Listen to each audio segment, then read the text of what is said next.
personne ne peut tenir. En tout cas, sur ce sujet, personne ne peut tenir. Parce que moi, je sors seulement. J'ai toutes les prophéties. Je sors la prophétie. J'ai dit, le pape américain, c'est pour quand?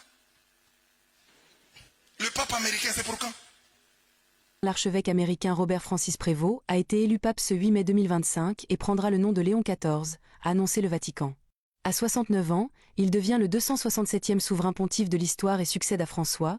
Je crois qu'un de ces glorieux jours, que cette confédération des églises unies se rassemblera et que selon la prophétie, le nouveau pape issu des États-Unis sera installé là-bas. Alors, ils feront une image à la bête. Et je vous le dis, la véritable Église de Dieu sera forcée de se rassembler.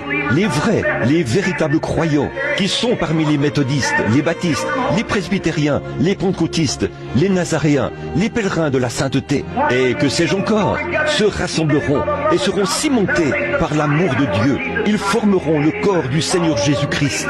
Tous les croyants et les agnostiques et les esprits superficiels seront mis à l'écart.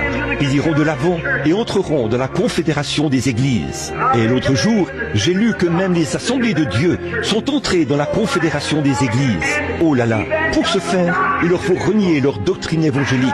C'est vrai, et ils seront obligés de renier tous leurs principes fondés sur les signes et les prodiges pentecôtistes pour faire partie de la confédération des églises. Oh frères, il leur faut renier cela pour avoir du prestige. Je préférerais, comme je l'ai souvent dit, rester couché à plat ventre, boire de l'eau plate, manger des crackers, être populaire aux yeux de Dieu, être son serviteur de Dieu, que d'avoir ce que ce monde a de meilleur.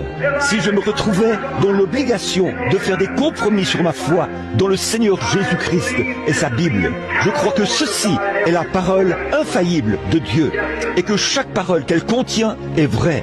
Oui, monsieur.